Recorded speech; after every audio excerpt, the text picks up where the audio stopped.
Bola de sebo. Guy de Maupassant. Durante muchos días consecutivos pasaron por la ciudad restos del ejército derrotado. Más que tropas regulares, parecían hordas en dispersión. Los soldados llevaban las barbas crecidas y sucias, los uniformes hechos jirones, y llegaban con apariencia de cansancio, sin banderas, sin disciplina. Todos parecían abrumados y derrengados, incapaces de concebir una idea o de tomar una resolución. Andaban solo por costumbre y caían muertos de fatiga en cuanto se paraban.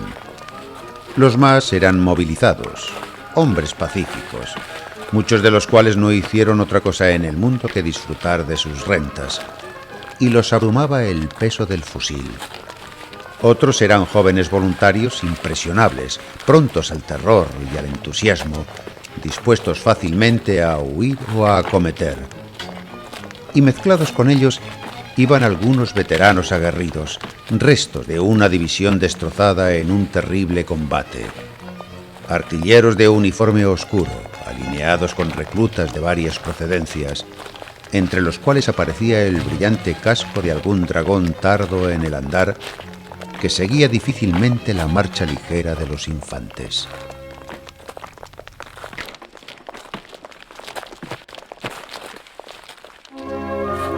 Compañías de francotiradores bautizados con epítetos heroicos, los vengadores de la derrota, los ciudadanos de la tumba, los compañeros de la muerte, aparecían a su vez con aspecto de facinerosos, capitaneados por antiguos almacenistas de paños o de cereales, convertidos en jefes gracias a su dinero, cuando no al tamaño de las guías de sus bigotes, cargados de armas, de abrigos y de galones, que hablaban con voz campanuda, proyectaban planes de campaña y pretendían ser los únicos cimientos, el único sostén de Francia agonizante, cuyo peso moral gravitaba por entero sobre sus hombros de fanfarrones, a la vez que se mostraban temerosos de sus mismos soldados, gentes del bronce, muchos de ellos valientes, y también forajidos y truhanes.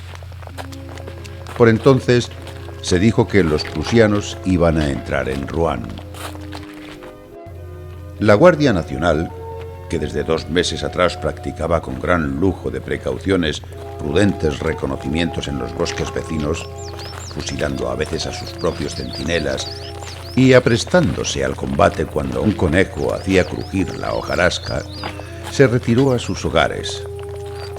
Las armas, los uniformes, todos los mortíferos arreos que hasta entonces derramaron el terror sobre las carreteras nacionales, entre leguas a la redonda, desaparecieron de repente. Los últimos soldados franceses acababan de atravesar el Sena buscando el camino de Pont de Mer por Saint-Sever y Purgachar, y su general iba tras ellos entre 2 de sus ayudantes a pie, desalentado porque no podía intentar nada con jirones de un ejército deshecho y enloquecido por el terrible desastre de un pueblo acostumbrado a vencer y al presente vencido, sin gloria ni desquite, a pesar de su bravura legendaria. Una calma profunda, una terrible y silenciosa inquietud abrumaron a la población. Muchos burgueses acomodados, entumecidos en el comercio, esperaban ansiosamente a los invasores, con el temor de que juzgasen armas de combate un asador y un cuchillo de cocina. La vida se paralizó, se cerraron las tiendas, las calles se enmudecieron. De tarde en tarde, un transeúnte, acobardado por aquel mortal silencio, al deslizarse rápidamente, rozaba el revoco de las fachadas. La zozobra, la incertidumbre, hicieron al fin desear que llegase de una vez el invasor.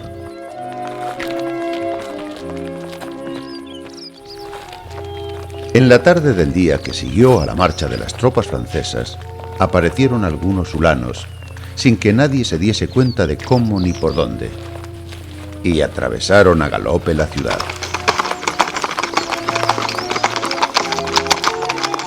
Luego una masa negra se presentó por Santa Catalina, en tanto que otras 2 oleadas de alemanes llegaban por los caminos de Darnetal y Bois-Guillaume. Las vanguardias de los 3 cuerpos se reunieron a una hora fija en la plaza del ayuntamiento y por todas las calles próximas afluyó el ejército victorioso, desplegando sus batallones que hacían resonar en el empedrado el compás de su paso rítmico y recio. Las voces de mando, chilladas guturalmente, repercutían a lo largo de los edificios que parecían muertos y abandonados, mientras que detrás de los postigos entornados, algunos ojos inquietos observaban a los invasores, dueños de la ciudad y de vidas y haciendas por derecho de conquista. Los habitantes, a oscuras en sus viviendas, sentían la desesperación que producen los cataclismos, los grandes trastornos asoladores de la tierra, contra los cuales toda precaución y toda energía son estériles. La misma sensación se reproduce cada vez que se altera el orden establecido, cada vez que deja de existir la seguridad personal y todo lo que protegen las leyes de los hombres o de la naturaleza se pone a merced de una brutalidad inconsciente y feroz. Un terremoto aplastando entre los escombros de las casas a todo el vecindario, un río desbordado que arrastra los cadáveres de los campesinos ahogados junto a los bueyes y a las vigas de sus viviendas, o un ejército victorioso que acuchilla a los que se defienden, hace a los demás prisioneros, saquea en nombre de las armas vencedoras y ofrenda sus preces a un dios al compás de los cañonazos, son otros tantos azotes horribles que destruyen toda creencia en la eterna justicia, toda la confianza que nos han enseñado a tener en la protección del cielo y en el juicio humano. Se acercaba a cada puerta un grupo de alemanes y se alojaban en todas las casas. Después del triunfo, la ocupación. Los vencidos se veían obligados a mostrarse atentos con los vencedores. Al cabo de algunos días, y disipado ya el temor del principio, se restableció la calma. En muchas casas, un oficial prusiano compartía la mesa de una familia. Algunos, por cortesía o por tener sentimientos delicados, compadecían a los franceses y manifestaban que les repugnaba verse obligados a tomar parte activa en la guerra. Se les agradecía esas demostraciones de aprecio, pensando, además, que alguna vez sería necesaria su protección. Con adulaciones, acaso evitarían el trastorno y el gasto de más alojamientos. ¿A qué hubiera conducido a herir a los poderosos de quienes dependían? Fuera más temerario que patriótico. Y la temeridad no es un defecto de los actuales burgueses de Rouen, como lo había sido en aquellos tiempos de heroicas defensas que glorificaron y dieron lustre a la ciudad. Se razonaba, escudándose para ello en la caballerosidad francesa, que no podía juzgarse un desdoro extremar dentro de casa las atenciones, mientras en público se manifestase cada cual poco deferente con el soldado extranjero. En la calle como si no se conocieran, pero en casa era muy distinto, y de tal modo lo trataban que retenían todas las noches a su alemán en tertulia junto al hogar en familia.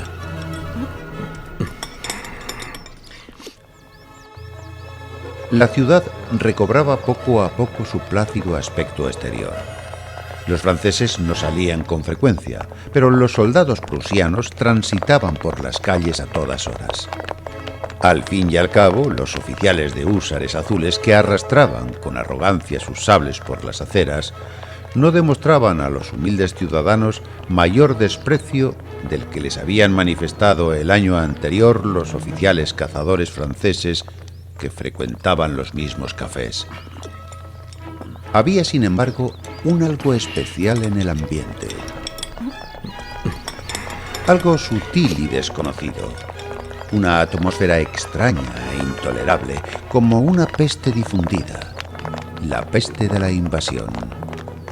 Esa peste saturaba las viviendas, las plazas públicas. Trocaba el sabor de los alimentos produciendo la impresión sentida cuando se viaja lejos del propio país entre bárbaras y amenazadoras tribus. Los vencedores exigían dinero, mucho dinero. Los habitantes pagaban sin chistar, eran ricos. Pero cuanto más opulento es el negociante normando, más le hace sufrir verse obligado a sacrificar una parte, por pequeña que sea, de su fortuna poniéndola en manos de otro. A pesar de la sumisión aparente, a 2 o 3 leguas de la ciudad, siguiendo el curso del río hacia Croisset, Diepedal o Viessart, los marineros y los pescadores con frecuencia sacaban del agua el cadáver de algún alemán abogotado, muerto de una cuchillada o de un garrotazo, con la cabeza aplastada por una piedra o lanzado al agua de un empujón desde oscuras venganzas. Salvajes y legítimas represalias, desconocidos heroísmos, ataques mudos, más peligrosos que las batallas campales y sin estruendo glorioso. Porque los odios que inspira el invasor arman siempre los brazos de algunos intrépidos resignados a morir por una idea. Pero como los vencedores, a pesar de haber sometido la ciudad al rigor de su disciplina inflexible, no habían cometido ninguna de las brutalidades que les atribuía y afirmaba su fama de crueles en el curso de su marcha triunfal, se rehicieron los ánimos de los vencidos y la conveniencia del negocio reinó de nuevo entre los comerciantes de la región. Algunos tenían planteados asuntos de importancia en el Havre, ocupado todavía por el ejército francés, y se propusieron hacer una intentona para llegar a ese puerto, yendo en coche a Dieppe, en donde podrían embarcar. Apoyados en la influencia de algunos oficiales alemanes a los que trataban amistosamente, obtuvieron del general un salvoconducto para el viaje.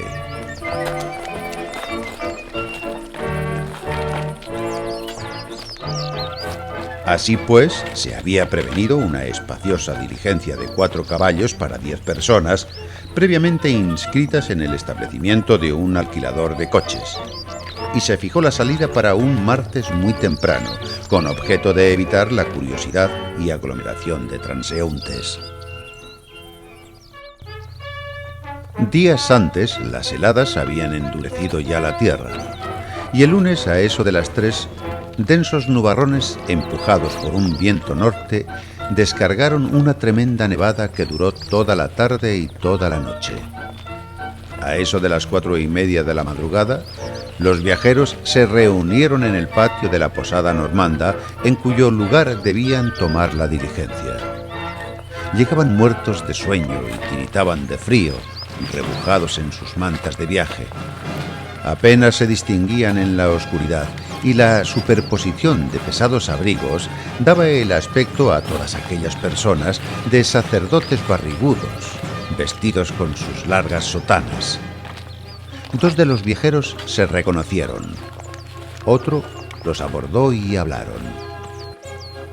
«Voy con mi mujer», dijo uno. «¿Y yo?».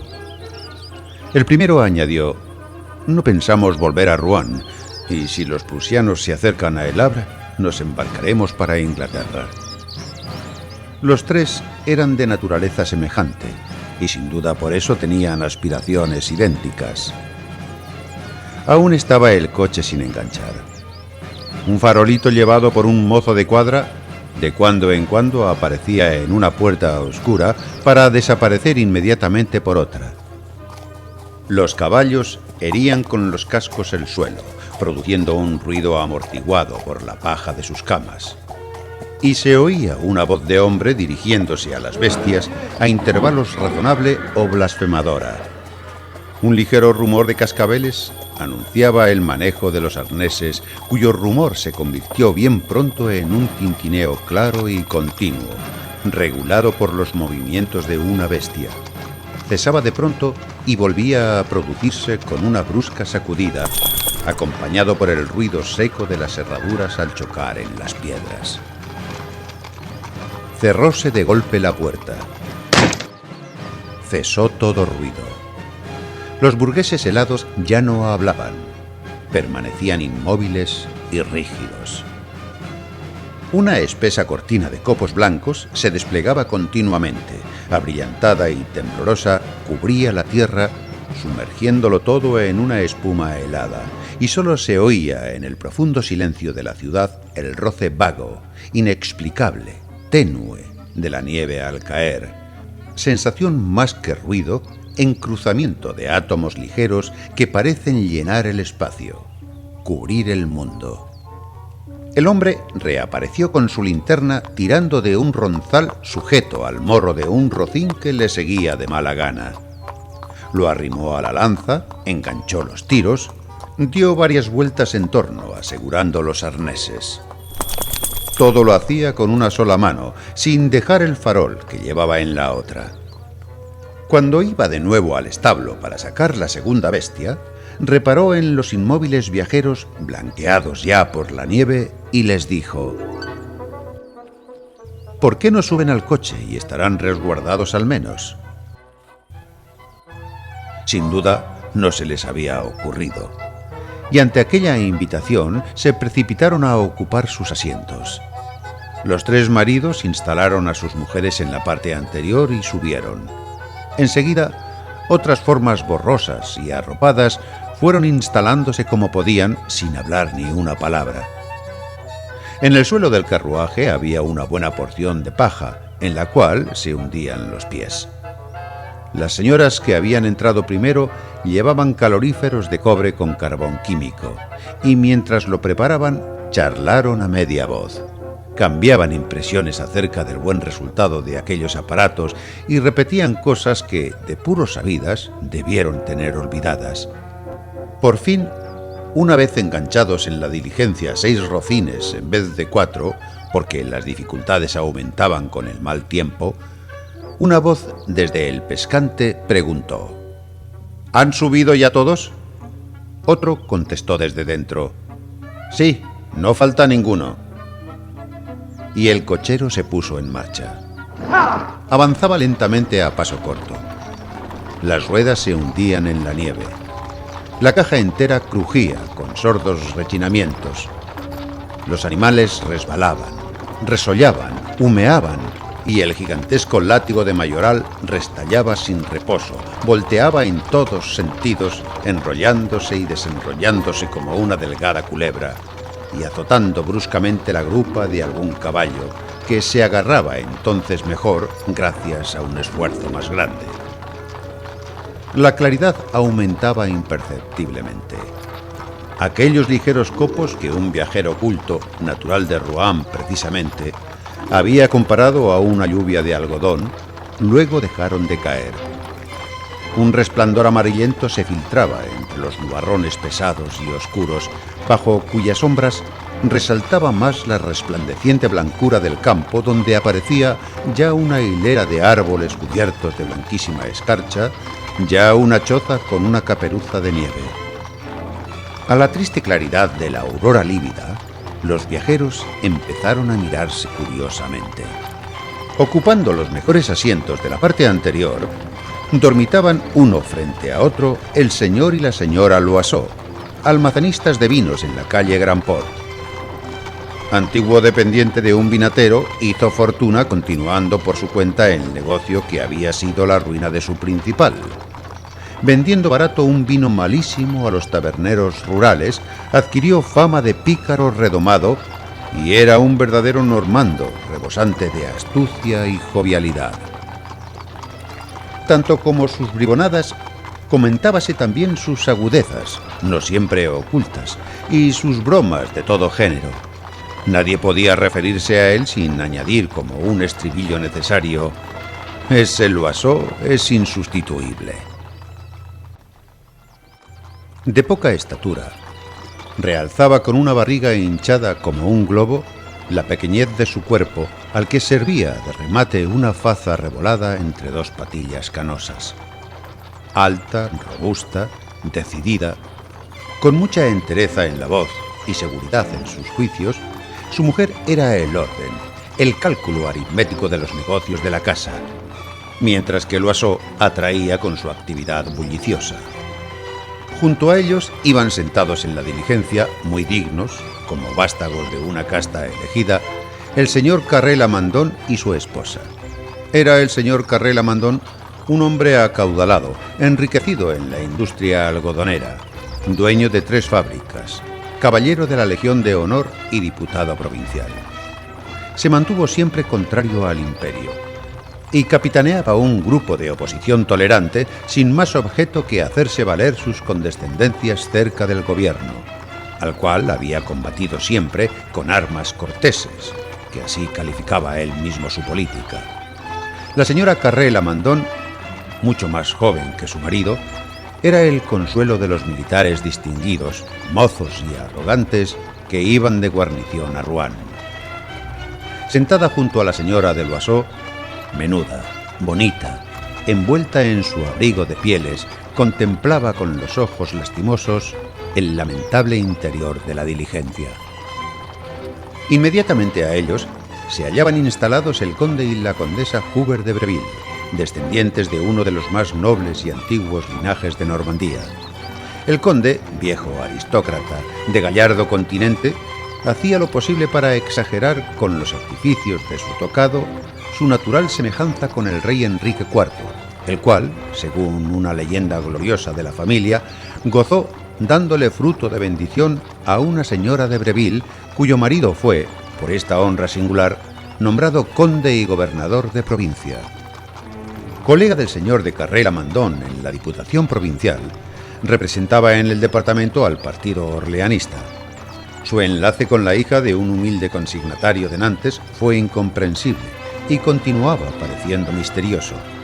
Pero, como la condesa lució desde un principio aristocráticas maneras, recibiendo en su casa con una distinción que se hizo proverbial y hasta dio que decir sobre si estuvo en relaciones amorosas con un hijo de Luis Felipe, agasajáronla mucho las damas de más noble alcurnia. Sus reuniones fueron las más brillantes y encopetadas, las únicas donde se conservaron tradiciones de rancia etiqueta y en las cuales era difícil ser admitido. Las posesiones de los Breville producían, al decir de las gentes, unos 500.000 francos de renta. Por una casualidad imprevista, las señoras de aquellos 3 caballeros acaudalados, representantes de la sociedad serena y fuerte, personas distinguidas y sensatas, que veneran la religión y los principios, se hallaban juntas a un mismo lado, cuyos otros asientos ocupaban 2 monjas, que sin cesar hacían correr entre sus dedos las cuentas de los rosarios, desgranando Padre Nuestros y Ave Marías. Una era vieja, con el rostro descarnado, carcomido por la viruela, como si hubiera recibido en plena faz una perdigonada. La otra, muy endeble, inclinaba sobre su pecho de tísica una cabeza primorosa y febril, consumida por la fe devoradora de los mártires y de los iluminados. Frente a las monjas, un hombre y una mujer atraían todas las miradas. El hombre, muy conocido en todas partes, era Cornudet, fiero demócrata y terror de las gentes respetables. Hacía 20 años que salpicaba su barba rubia con la cerveza de todos los cafés populares. Había derrochado en francachelas una regular fortuna que le dejó su padre, antiguo confitero, y aguardaba con impaciencia el triunfo de la República para obtener al fin el puesto merecido por los innumerables tragos que le impusieron sus ideas revolucionarias. El día 4 de septiembre, al caer el gobierno, a causa de un error o de una broma dispuesta intencionalmente, se creyó nombrado prefecto, pero al ir a tomar posesión del cargo, los ordenanzas de la prefectura, únicos empleados que allí quedaban, se negaron a reconocer su autoridad, y eso le contrarió hasta el punto de renunciar para siempre a sus ambiciones políticas. Buenazo, inofensivo y servicial, había organizado la defensa con ardor incomparable, haciendo abrir zanjas en las llanuras, talando las arboledas próximas, poniendo cepos en todos los caminos. Y al aproximarse los invasores, orgulloso de su obra, se retiró más que a paso hacia la ciudad. Luego, sin duda, supuso que su presencia sería más provechosa en el Havre, necesitando tal vez de nuevos atrincheramientos. La mujer que iba a su lado era una de las que llaman galantes. famosa por su abultamiento prematuro que le valió el sobrenombre de bola de sebo. De menos que media estatura, mantecosa, con las manos abotagadas y los dedos estrangulados en las falanges como rosarios de salchichas gordas y enanas, con una piel suave y lustrosa, con un pecho enorme, rebosante. De tal modo complacía su frescura que muchos la deseaban porque les parecía su carne apetitosa. Su rostro era como manzanita colorada, como un capullo de amapola en el momento de reventar. Eran sus ojos negros, magníficos, velados por grandes pestañas, y su boca provocativa, pequeña, húmeda, palpitante de besos, con unos dientecitos apretados, resplandecientes de blancura. Poseía también, a juicio de algunos, ciertas cualidades muy estimadas. En cuanto la reconocieron las señoras que iban en la diligencia, comenzaron a murmurar, y las frases vergüenza pública, mujer prostituta, fueron pronunciadas con tal descaro que le hicieron levantar la cabeza. Fijó en sus compañeros de viaje una mirada tan provocadora y arrogante que impuso de pronto silencio, y todos bajaron la vista, excepto Loiseau, en cuyos ojos asomaba más deseo reprimido que disgusto exaltado. Pronto la conversación se rehizo entre las tres damas, cuya recíproca simpatía se aumentaba por instantes con la presencia de la moza, convirtiéndose casi en intimidad. Creíanse obligadas a estrecharse, a protegerse, a reunir su honradez de mujeres legales contra la vendedora de amor, contra la desvergonzada que ofrecía sus atractivos a cambio de algún dinero. Porque el amor legal acostumbra a ponerse muy fosco y malhumorado en presencia de un semejante libre. También los tres hombres, agrupados por sus instintos conservadores en oposición a las ideas de Cornudet, hablaban de intereses con alardes fatuos y desdeñosos ofensivos para los pobres. El conde Hubert hacía relación de las pérdidas que le ocasionaban los prusianos, las que sumarían las reses robadas y las cosechas abandonadas, con altivez de señorón 10 veces millonario, en cuya fortuna tantos desastres no lograban hacer mella. El señor Carré Lamandogne, precavido industrial, se había curado en salud enviando a Inglaterra 600.000 francos, una bicoca de que podía disponer en cualquier instante. Y Loiseau dejaba ya vendido a la intendencia del ejército francés todo el vino de sus bodegas, de manera que le debía el Estado francés una suma de importancia que haría efectiva en el Havre. Se miraban los tres con benevolencia y agrado. Aun cuando su cualidad era muy distinta, los hermanaba el dinero, porque pertenecían los tres a la francmasonería de los pudientes, que hacen sonar el oro al meter las manos en los bolsillos del pantalón. El coche avanzaba tan lentamente que a las 10 de la mañana no habían recorrido aún 4 leguas. Se habían apeado varias veces los hombres para subir, haciendo ejercicio, algunas lomas. Comenzaron a intranquilizarse porque salieron con la idea de almorzar en Totés y no era ya posible que llegaran hasta el anochecer. Miraban a lo lejos con ansia de adivinar una posada en la carretera cuando el coche se atascó en la nieve y estuvieron 2 horas detenidos. Al aumentar el hambre, perturbaba las inteligencias. Nadie podía socorrerlos porque la temida invasión de los prusianos y el paso del ejército francés habían hecho imposibles todas las industrias. Los caballeros corrían en busca de provisiones de cortijo, acercándose a todos los que veían aproximarse a la carretera. Pero no pudieron conseguir ni un pedazo de pan, absolutamente nada, porque los campesinos, desconfiados y ladinos, ocultaban sus provisiones, temerosos de que al pasar el ejército francés, falto de víveres, cogiera cuanto encontrara. Era poco más de la 1 cuando Loiseau anunció que sentía un gran vacío en el estómago. A todos los demás les ocurría otro tanto, y la invencible necesidad, manifestándose a cada instante con más fuerza, hizo languidecer horriblemente las conversaciones, imponiendo al fin un silencio absoluto. De cuando en cuando alguien bostezaba. otro le seguía inmediatamente, y todos, cada uno conforme a su calidad, su carácter, su educación, abría la boca escandalosa o disimuladamente, cubriendo con la mano las fauces ansiosas que despedían un aliento de angustia. Bola de Sebo se inclinó varias veces como si buscase alguna cosa debajo de sus faldas.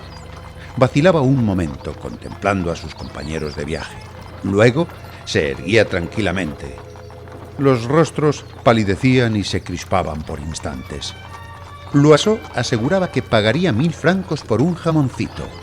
Su esposa dio un respingo en señal de protesta, pero al punto se calmó. Para la señora era un martirio la sola idea de un derroche, y no comprendía que ni en broma se dijeran semejantes atrocidades. «La verdad es que me siento desmayado», advirtió el conde. «¿Cómo es posible que no se me ocurriera traer provisiones?» Todos reflexionaban de un modo análogo. Cornudet llevaba un frasquito de ron. Lo ofreció y rehusaron secamente, pero Loiseau, menos aparatoso, se decidió a beber unas gotas, y al devolver el frasquito agradeció el obsequio con estas palabras: «Al fin y al cabo, calienta el estómago y distrae un poco el hambre». Reanimóse y propuso alegremente que, ante la necesidad apremiante, debían, como los náufragos de la vieja canción, comerse al más gordo. Esta broma, en que se aludía muy directamente a Bola de Sebo, pareció de mal gusto a los viajeros bien educados. Nadie la tomó en cuenta, y solamente Cornudet sonreía. Las dos monjas acabaron de mascullar oraciones, y con las manos hundidas en sus anchurosas mangas, permanecían inmóviles. Bajaban los ojos obstinadamente y sin duda ofrecían al cielo el sufrimiento que les enviaba. Por fin, a las 3 de la tarde, mientras la diligencia atravesaba llanuras interminables y solitarias, lejos de todo poblado, Bola de Sebo se inclinó resueltamente para sacar de debajo del asiento una cesta. Tomó primero un plato de fina loza, luego un vasito de plata y después una fiambrera donde había 2 pollos asados ya en trozos y cubiertos de gelatina. Aún dejó en la cesta otros manjares y golosinas, todo ello apetitoso y envuelto cuidadosamente: pasteles, queso, frutas, las provisiones dispuestas para un viaje de 3 días, con objeto de no comer en las posadas. 4 botellas asomaban el cuello entre los paquetes. Bola de Sebo cogió un ala de pollo y se puso a comerla con mucha pulcritud sobre medio panecillo de los que llaman regencias en Normandía. El perfume de las viandas estimulaba el apetito de los otros y agravaba la situación, produciéndoles abundante saliva y contrayendo sus mandíbulas dolorosamente. Rayó en ferocidad el desprecio que a las viajeras inspiraba la moza. La hubieran asesinado. La hubieran arrojado por una ventanilla con su cubierto, su vaso de plata y su cesta y provisiones. Pero Loiseau devoraba con los ojos la fiambrera de los pollos y dijo: «La señora fue más precavida que nosotros. Hay gente que no descuidan jamás ningún detalle». Bola de Sebo hizo un ofrecimiento amable. «¿Usted gusta? ¿Le apetece algo, caballero? Es penoso pasar todo un día sin comer». Loiseau hizo una reverencia de hombre agradecido. «Francamente, acepto. El hambre obliga mucho. La guerra es la guerra, ¿no es cierto, señora?». Y lanzando en torno una mirada, prosiguió: «En momentos difíciles como el presente, consuela encontrar almas generosas». Llevaba en el bolsillo un periódico y lo extendió sobre sus muslos para no mancharse los pantalones. Con la punta de un cortaplumas pinchó una pata de pollo muy lustrosa recubierta de gelatina.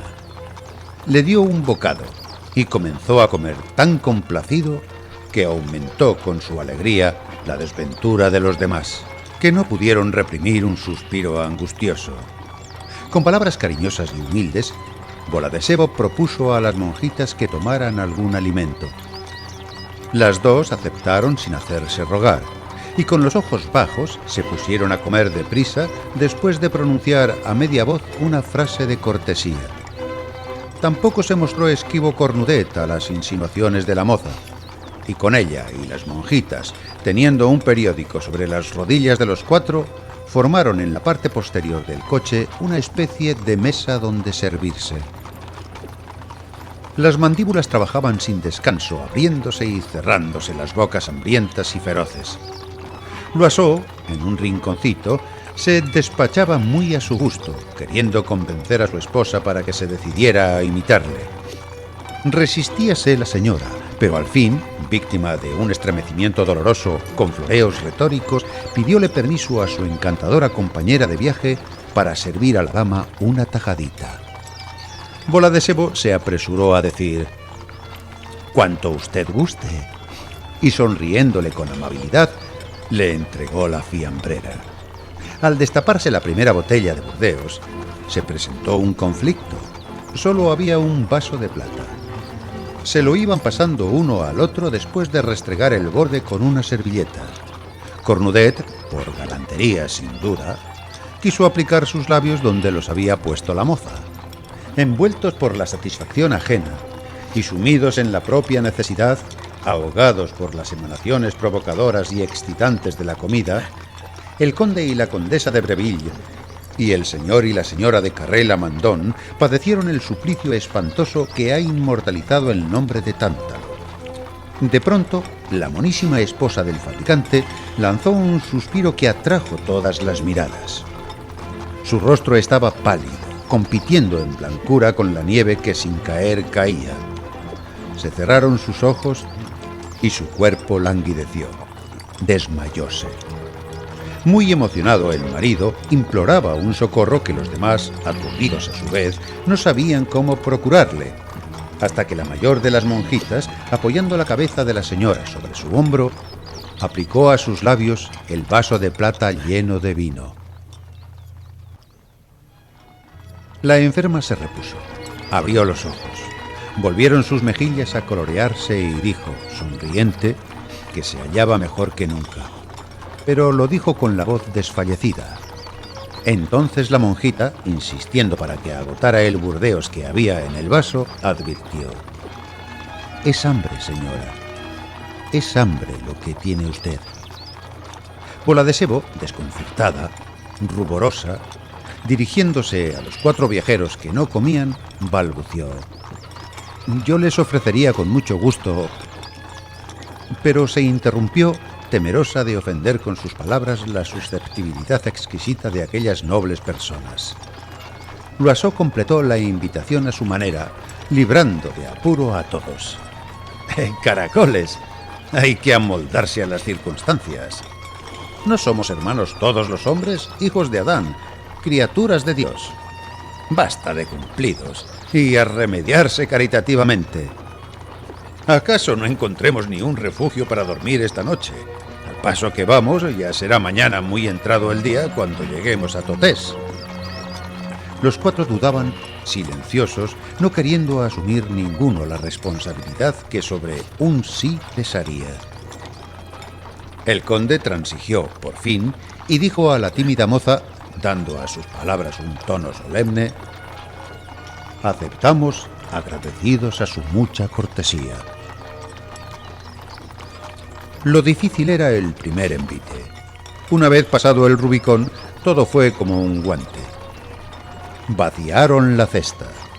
Comieron, además de los pollos, un tarro de paté, una empanada, un pedazo de lengua, frutas, dulce, pepinillos y cebollitas en vinagre. Imposible devorar las viandas y no mostrarse atento. Era inevitable una conversación general en que la moza pudiera intervenir. Al principio les violentaba un poco, pero Bola de Sebo, muy discreta, les condujo insensiblemente a una confianza que hizo desvanecer todas las prevenciones. Las señoras de Breville y de Carré-Lamandan, que tenían un trato muy exquisito, se mostraron afectuosas y delicadas. Principalmente la condesa lució esa dulzura suave de gran señora, que a todo puede arriesgarse, porque no hay en el mundo miseria que lograra manchar el rancio lustre de su alcurnia. Estuvo deliciosa. En cambio, la señora Loiseau, que tenía un alma de gendarme, No quiso doblegarse, hablaba poco y comía mucho. Trataron de la guerra, naturalmente. Adujeron infamias de los prusianos y heroicidades realizadas por los franceses. Todas aquellas personas que oían del peligro alababan el valor. Arrastrada por las historias que unos y otros referían, la moza contó emocionada y humilde los motivos que la obligaban a marcharse de Rouen. Al principio creí que me sería fácil permanecer en la ciudad vencida, ocupada por el enemigo. Había en mi casa muchas provisiones y supuse más cómodo mantener a unos cuantos alemanes que abandonar mi patria. Pero cuando los vi, no pude contenerme. Su presencia me alteró. Me descompuse y lloré de vergüenza todo el día. Quisiera ser hombre para vengarme. Débil mujer con lágrimas en los ojos, los veía pasar. Veía sus corpachones de cerdo y sus puntiagudos cascos, y mi criada tuvo que sujetarme para que no les tirase a la cabeza los tiestos de los balcones. Después fueron alojados, y al ver en mi casa, junto a mí, a aquella gentuza, ya no pude contenerme y me arrojé al cuello de uno para estrangularlo. No son más duros que los otros, no. Se hundían bien mis dedos en su garganta. Y lo hubiera matado si entre todos no me lo quitan. Ignoro cómo pude salvarme. Unos vecinos me ocultaron y al fin me dijeron que podría irme a El Havre. Así vengo. La felicitaron. Aquel patriotismo que ninguno de los viajeros fue capaz de sentir agigantaba sin embargo la figura de la moza. Y Cornudet sonreía con una sonrisa complaciente y protectora de apóstol. Así oye un sacerdote a un penitente alabar a Dios, porque los revolucionarios barbudos monopolizan el patriotismo como los clérigos monopolizan la religión. Luego habló doctrinalmente, con énfasis aprendido en las proclamas que a diario pone a alguna en cada esquina, y remató su discurso con párrafo magistral. Bola de Sebo se exaltó y le contradijo. No pensaba como él, era bonapartista, y su indignación arrebolaba su rostro cuando balbucía. Yo hubiera querido verlos a todos ustedes en su lugar, a ver qué hubieran hecho. Ustedes tienen la culpa, el emperador es su víctima. Con un gobierno de gandules como ustedes, daría gusto vivir. Pobre Francia. Cornudet, impasible, sonreía desdeñosamente. Pero el asunto tomaba ya un cariz alarmante cuando el conde intervino, esforzándose por calmar a la moza exasperada. Lo consiguió a duras penas y proclamó, en frases corteses, que son respetables todas las opiniones. Entretanto, la condesa y la esposa del industrial, que profesaban a la República el odio implacable de las gentes distinguidas y reverenciaban con instinto femenil a todos los gobernantes altivos y despóticos, involuntariamente sentíanse atraídas hacia la prostituta, cuyas opiniones eran semejantes a las más prudentes y encopetadas. Se había vaciado la cesta. Repartida entre 10 personas, aún pareció escasa su abundancia, y casi todas lamentaron prudentemente que no hubiera más. La conversación proseguía, menos animada desde que no hubo nada que engullir. Cerraba la noche. La oscuridad era cada vez más densa y el frío punzante penetraba y estremecía el cuerpo de Bola de Sebo a pesar de su gordura. La señora condesa de Breville le ofreció su rejilla, cuyo carbón químico había sido renovado ya varias veces, y la moza se lo agradeció mucho porque tenía los pies helados. Las señoras Carrela Mandón y Loiseau corrieron las suyas hasta los pies de las monjas. El mayoral había encendido los faroles que alumbraban con vivo resplandor las ancas de los jamelgos, y a uno y otro lado la nieve del camino parecía desenrollarse bajo los reflejos temblorosos. En el interior del coche nada se veía, pero de pronto se pudo notar un manoteo entre Bola de Sebo y Cornudet. Loiseau, que disfrutaba de una vista penetrante, creyó advertir que el hombre barbudo apartaba rápidamente la cabeza para evitar el castigo de un puño cerrado y certero. En el camino aparecieron unos puntos luminosos. Llegaban a Totés por fin. Después de 14 horas de viaje, la diligencia se detuvo frente a la posada del comercio.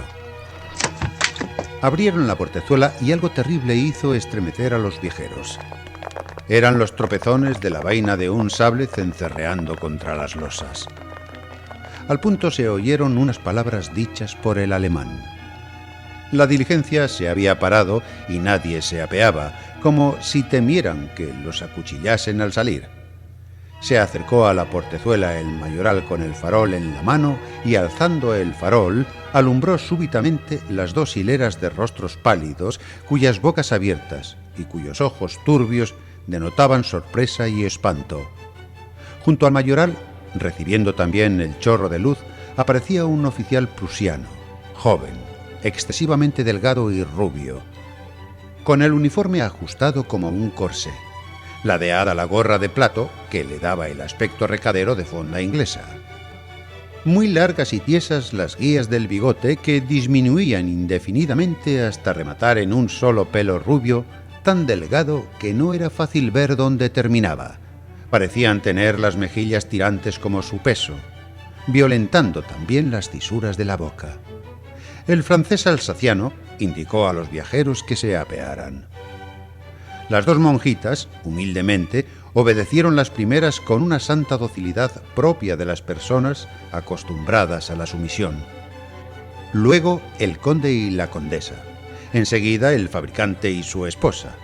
Loiseau hizo pasar delante a su cara mitad, y al poner los pies en tierra dijo al oficial: «Buenas noches, caballero». El prusiano, insolente como todos los poderosos, no se dignó a contestar. Boladesebo y Cornudet, aun cuando se hallaban más próximos a la portezuela que todos los demás, se apearon los últimos, erguidos y altaneros en presencia del enemigo.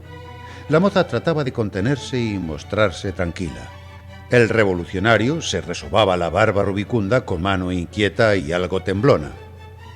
Los dos querían mostrarse dignos, imaginando que representaba cada cual su patria en situaciones tan desagradables, y de modo semejante, fustigados por la frivolidad acomodaticia de sus compañeros, la moza estuvo más altiva que las mujeres honradas, y el otro, decidido a dar ejemplo, reflejaba en su actitud la misión de indómita resistencia que ya lució al abrir zanjas, talar bosques y minar caminos. Entraron en la espaciosa cocina de la posada y el prusiano, después de pedir el salvoconducto firmado por el general en jefe, donde constaban los nombres de todos los viajeros y se detallaba su profesión y estado, lo examinó detenidamente, comparando las personas con las referencias escritas. Luego dijo en tono brusco: «Está bien», y se retiró. Respiraron todos. Aún tenían hambre y pidieron de cenar. Tardarían media hora en poder sentarse a la mesa. Mientras las criadas hacían los preparativos, los viajeros curioseaban las habitaciones que les destinaban. Abrían sus puertas a un largo pasillo, al extremo del cual una mampara de cristales raspados lucía un expresivo número. Iban a sentarse a la mesa cuando se presentó el posadero. Era un antiguo chalán asmático y obeso que padecía constantes ahogos, con resoplidos, ronqueras y estertores. De su padre había heredado el nombre de Follenby. Al entrar, hizo esta pregunta: ¿La señorita Isabel Rousset? Boladesebo, sobresaltándose, dijo: ¿Qué ocurre? Señorita, el oficial prusiano quiere hablar con usted ahora mismo. ¿Para qué? Lo ignoro, pero quiere hablarle. Es posible. Yo, en cambio, no quiero hablar con él. Hubo un momento de preocupación. Todos pretendían adivinar el motivo de aquella orden. El conde se acercó a la moza. Señorita, es necesario reprimir ciertos ímpetus. Una intemperancia por parte de usted podría originar trastornos graves. No se debe nunca resistir a quien puede aplastarnos. La entrevista no revestirá importancia y, sin duda, tiene por objeto aclarar algún error deslizado en el documento. Los demás se adhirieron a una opinión tan razonable.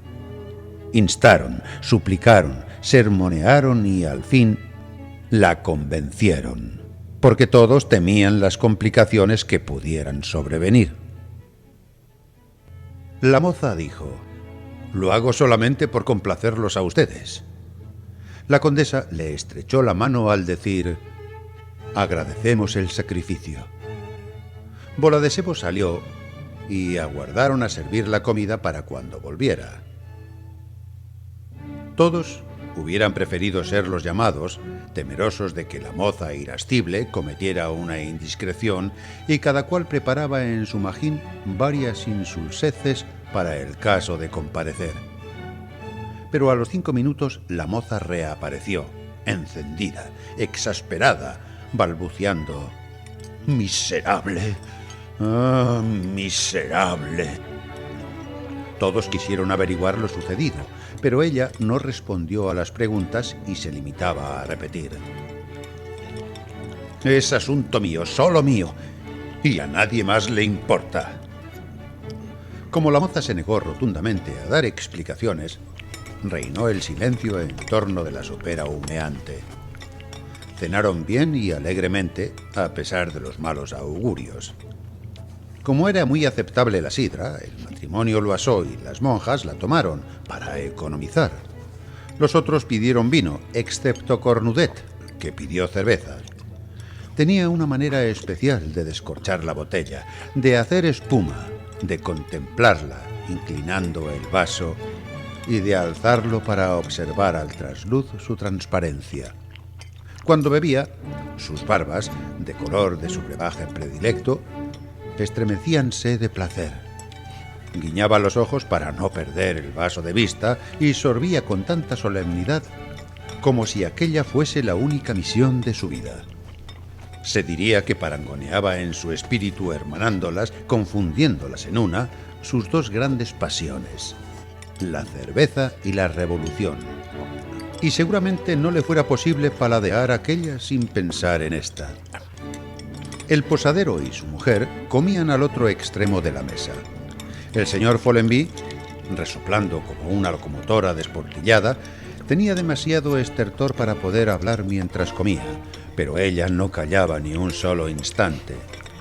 Refería todas sus impresiones desde que vio a los prusianos por vez primera, lo que hacían, lo que decían los invasores, maldiciéndolos y odiándolos, porque le costaba dinero mantenerlos, y también porque tenía un hijo soldado.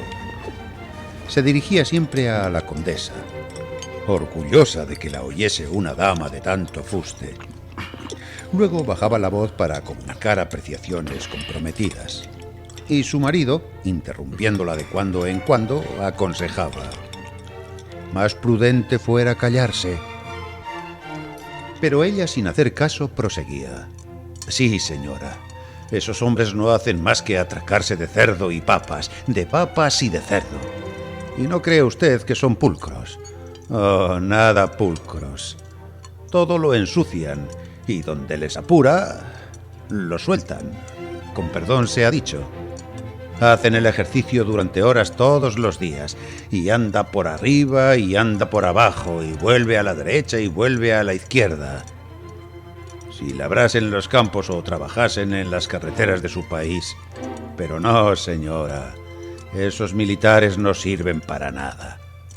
El pobre tiene que alimentarlos mientras aprenden a destruir.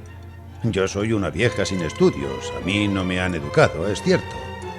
Pero al ver que se fatigan y se revientan en ese ir y venir mañana y tarde, me digo, habiendo tantas gentes que trabajaban para ser útiles a los demás, ¿por qué otros procuran, a fuerza de tanto sacrificio, ser perjudiciales? ¿No es una compasión que se mate a los hombres, ya sean prusianos o ingleses o poloneses o franceses? Vengarse de uno que nos hizo daño es punible, y el juez lo condena. Pero si degüellan a nuestros hijos, como reses llevadas al matadero, no es punible, no se castiga. Se dan condecoraciones al que destruye más, ¿no es cierto? Nada sé, nada me han enseñado. Tal vez por mi falta de instrucción ignoro ciertas cosas y me parecen injustas. Cornudet dijo campanudamente: la guerra es una salvajada cuando se hace contra un pueblo tranquilo. Es una obligación cuando sirve para defender la patria. La vieja murmuró: sí, defenderse ya es otra cosa. ¿Pero no deberíamos antes ahorcar a todos los reyes que tienen la culpa? Los ojos de Cornudet se abrillantaron. ¡Magnífico, ciudadana! El señor Carré-Lamandan reflexionaba. Sí, era fanático por la gloria y el heroísmo de los famosos capitanes, pero el sentido práctico de aquella vieja le hacía calcular el provecho que reportarían al mundo todos los brazos que se adiestran en el manejo de las armas, todas las energías infecundas consagradas a preparar y sostener las guerras, cuando se aplicasen a industrias que necesitan siglos de actividad. Levantóse Loiseau y acercóse al fondista. Le habló en voz baja. Oyéndolo, Follenvie reía, tosía, escupía. Su enorme vientre rebotaba gozoso con las guasas del forastero, y le compró 6 barriles de Burdeos para la primavera, cuando se hubiesen retirado los invasores. Acabada la cena, como era mucho el cansancio que sentían, se fueron todos a las habitaciones. Pero Loiseau, observador, minucioso y sagaz, cuando su mujer se hubo acostado, aplicó los ojos y oído alternativamente al agujero de la cerradura para descubrir lo que llamaban misterios de pasillo. Al cabo de 1 hora aproximadamente, vio pasar a Bola de Sebo más apetitosa que nunca, rebozando en su peinador de casimir con blondas blancas. Alumbrábase con una palmatoria y se dirigía a la mampara de cristales raspados en donde lucía un expresivo número. Y cuando la moza se retiraba, minutos después, Cornudet abría su puerta y la seguía en calzoncillos.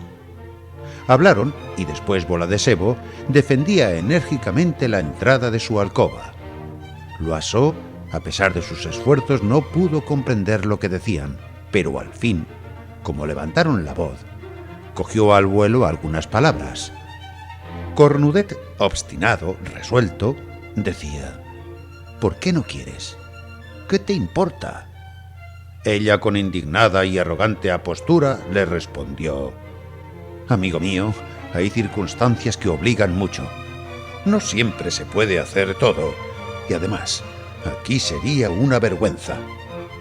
Sin duda Cornudet no comprendió, y como se obstinase, insistiendo en sus pretensiones, la moza, más arrogante aún, y en voz más recia, le dijo: ¿no lo comprende?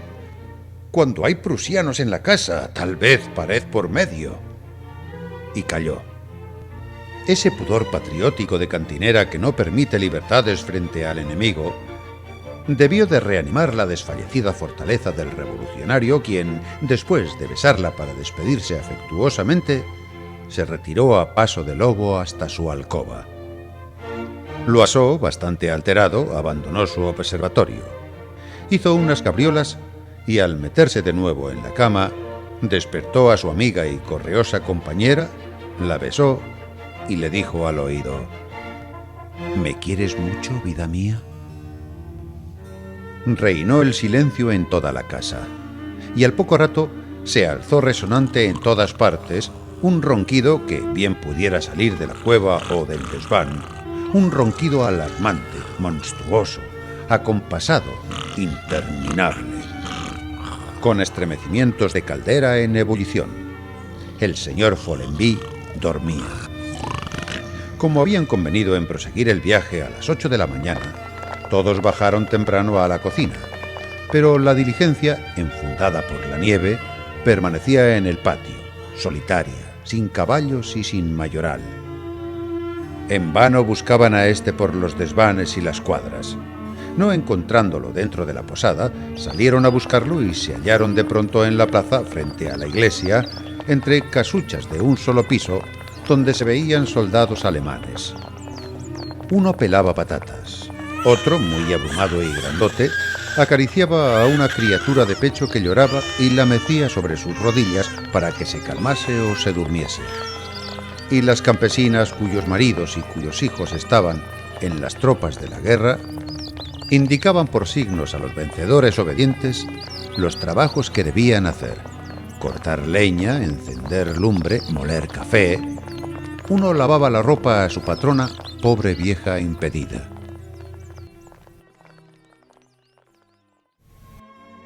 El conde, sorprendido, interrogó al sacristán que salía del presbiterio. El acartonado murciélago le respondió: «Ah, esos no son dañinos. Creo que no son prusianos. Vienen de más lejos. Ignoro de qué país. Y todos han dejado en su pueblo un hogar, una mujer, unos hijos. La guerra no los divierte. Juraría que también sus familiares lloran mucho, que también se perdieron sus cosechas por la falta de brazos, que allí como aquí amenaza una espantosa miseria a los vencedores como a los vencidos. Después de todo, en este pueblo no podemos quejarnos porque no maltratan a nadie y nos ayudan trabajando como si estuvieran en su casa. Ya ve usted, caballero, entre los pobres hay siempre caridad. Son los ricos los que hacen las guerras crueles». Cornudet, indignado por la recíproca y cordial condescendencia establecida entre vencedores y vencidos, volvió a la posada porque prefería encerrarse aislado en su habitación a ver tales oprobios. Loiseau tuvo, como siempre, una frase oportuna y graciosa: «Repueblan». Y el conde Carré-Lamandogne pronunció una solemne frase: «Restituyen». Pero no encontraban al mayoral. Después de muchas indagaciones, lo descubrieron sentado tranquilamente con el ordenanza del oficial prusiano en una taberna. El conde lo interrogó. ¿No le habían mandado enganchar a las 8? Sí, pero después me dieron otra orden. ¿Cuál? No enganchar. ¿Quién? El comandante prusiano. ¿Por qué motivo? Lo ignoro. Pregúnteselo. Yo no soy curioso. Me prohíben enganchar y no engancho. Ni más ni menos. ¿Pero le ha dado esa orden el mismo comandante? No, el posadero en su nombre. ¿Cuándo? Anoche, al retirarme. Los tres caballeros volvieron a la posada bastante intranquilos. Preguntaron por Follenvie, y la criada les dijo que no se levantaba el señor hasta muy tarde, porque apenas lo dejaba dormir el asma. Tenía terminantemente prohibido que lo llamasen antes de las 10, como no fuera en caso de incendio. Quisieron ver al oficial, pero tampoco era posible, aun cuando se hospedaba en la casa, porque únicamente Follenvie podía tratar con él de sus asuntos civiles. Mientras los maridos aguardaban en la cocina, las mujeres volvieron a sus habitaciones para ocuparse de las minucias de su tocado. Cornudet se instaló bajo la saliente campana del hogar, donde ardía un buen leño. Mandó que le acercaran un veladorcito de hierro y que le sirvieran un jarro de cerveza. Sacó la pipa, que gozaba entre los demócratas casi tanta consideración como el personaje que chupaba en ella, una pipa que parecía servir a la patria tanto como Cornudet, y se puso a fumar entre sorbo y sorbo, chupada tras chupada. Era una hermosa pipa de espuma, primorosamente trabajada, tan negra como los dientes que la oprimían, pero brillante, perfumada, con una curvatura favorable a la mano de una forma tan discreta que parecía una facción más de su dueño. Y Cornudet, inmóvil, tan pronto fijaba los ojos en las llamas del hogar como en la espuma del jarro. Después de cada sorbo, acariciaba satisfecho con su mano flaca su cabellera sucia, rozando vellones de humo blanco en las marañas de sus bigotes macilentos. Loiseau, con el pretexto de salir a estirar las piernas, recorrió el pueblo para negociar sus vinos en todos los comercios. El conde y el industrial discurrían acerca de cuestiones políticas y profetizaban el porvenir de Francia. Según el uno, todo lo remediaría el advenimiento de los Orleans. El otro solamente confiaba en un redentor ignorado, un héroe que apareciera cuando todo agonizase. Un Du Guesclin, una Juana de Arco. ¿Y por qué no un invencible Napoleón I? Ah, si el príncipe imperial no fuese demasiado joven. Oyéndolos, Cornudet sonreía como quien ya conoce los misterios del futuro, y su pipa embalsamaba el ambiente. A las 10 bajó Follenby. Le hicieron varias preguntas apremiantes, pero él solo pudo contestar: el comandante me dijo, señor Follenby, no permita usted que mañana enganche la diligencia. Esos viajeros no saldrán de aquí hasta que yo lo disponga. Entonces resolvieron avistarse con el oficial prusiano. El conde le hizo pasar una tarjeta en la cual escribió Carré-Lamandan su nombre y sus títulos. El prusiano les hizo decir que los recibiría cuando hubiera almorzado. Faltaba una hora. Ellos y ellas comieron a pesar de su inquietud. Bola de Sebo estaba febril y extraordinariamente desconcertada. Acababan de tomar el café cuando les avisó el ordenanza. Loiseau se agregó a la comisión. Intentaron arrastrar a Cornudet, pero este dijo que no entraba en sus cálculos pactar con los enemigos, y volvió a instalarse cerca del fuego ante otro jarro de cerveza. Los tres caballeros entraron en la mejor habitación de la casa, donde los recibió el oficial tendido en un sillón, con los pies encima de la chimenea, fumando en una larga pipa de loza y envuelto en una espléndida bata, recogida tal vez en la residencia campestre de algún ricacho de gustos chocarreros. No se levantó, ni saludó, ni los miró siquiera.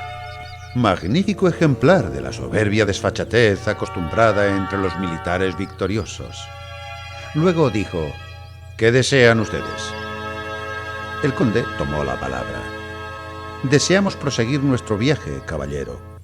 No. ¿Sería usted lo bastante bondadoso para comunicarnos la causa de tan imprevista detención? Mi voluntad. Me atrevo a recordarle, respetuosamente, que traemos un salvoconducto firmado por el general en jefe que nos permite llegar a Dieppe. Y supongo que nada justifica tales rigores. Nada más que mi voluntad. Pueden ustedes retirarse. Hicieron una reverencia y se retiraron. La tarde fue desastrosa.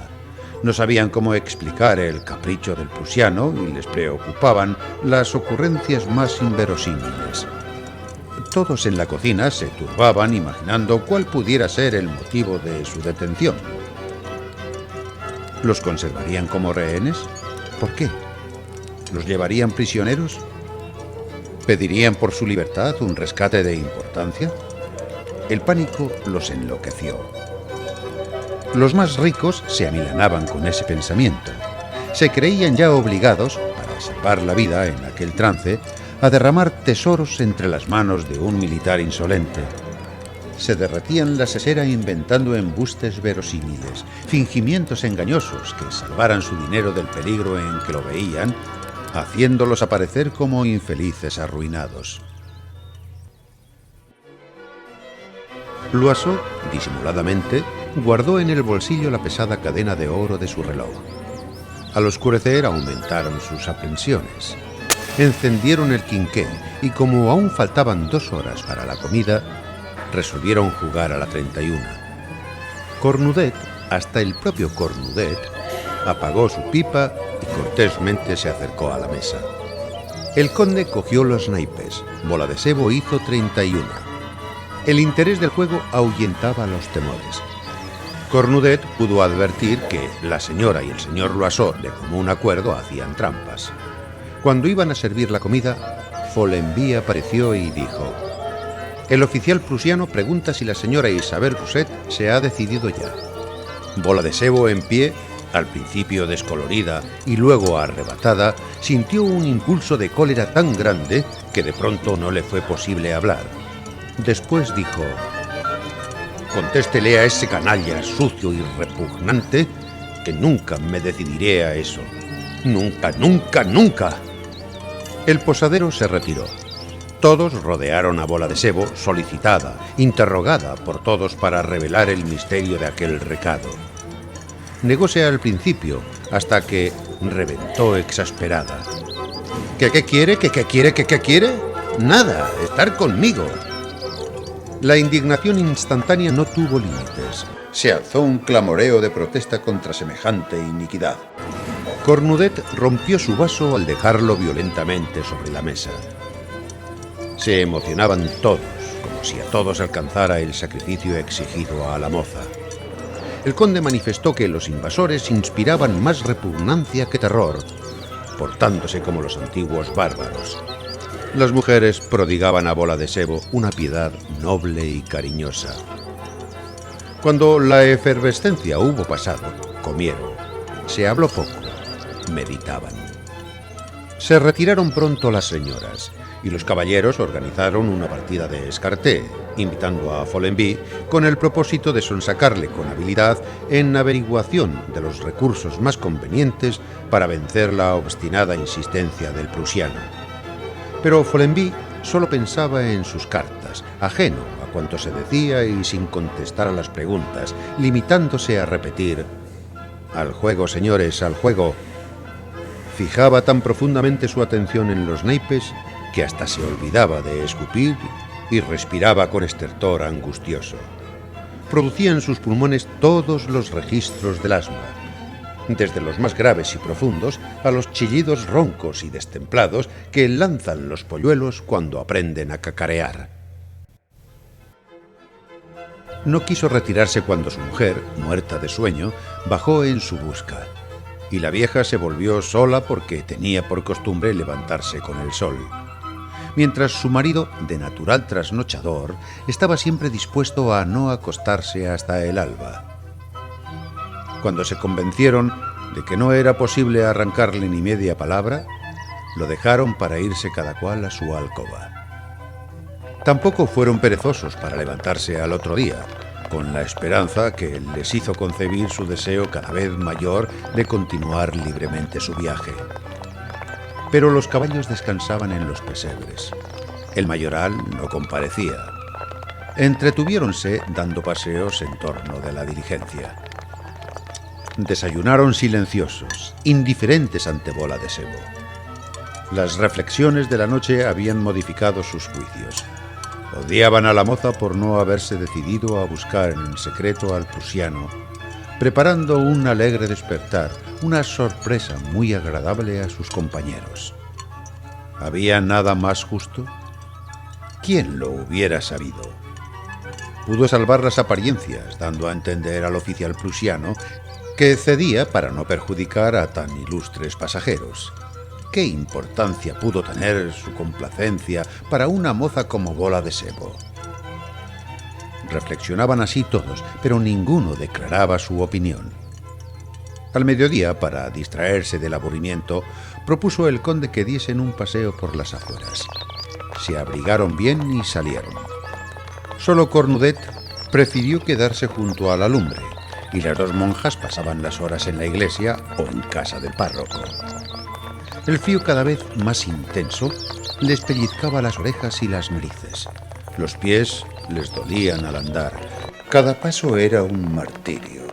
Y al descubrir la campiña les pareció tan horrorosamente lúgubre su extensa blancura que todos a la vez retrocedieron con el corazón oprimido y el alma helada.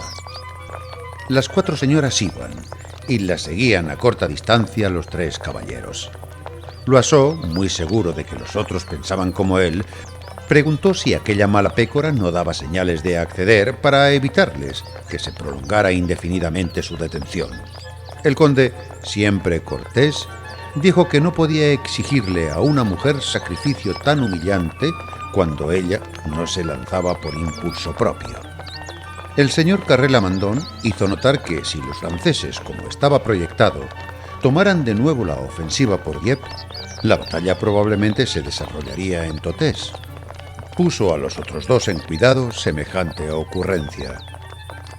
«¿Y si huyéramos a pie?», dijo Loiseau. ¿Cómo es posible pisando nieve y con las señoras?, exclamó el conde. Además, nos perseguirían y luego nos juzgarían como prisioneros de guerra. Es cierto, no hay escape. Y callaron. Las señoras hablaban de vestidos, pero por su ligera conversación flotaba una inquietud que les hacía opinar de opuesto modo. Cuando apenas lo recordaban, apareció el oficial prusiano en el extremo de la calle. Sobre la nieve que cerraba el horizonte, perfilaba su talle oprimido y se separaba las rodillas al andar con ese movimiento propio de los militares que procuran salvar del barro las botas primorosamente charoladas.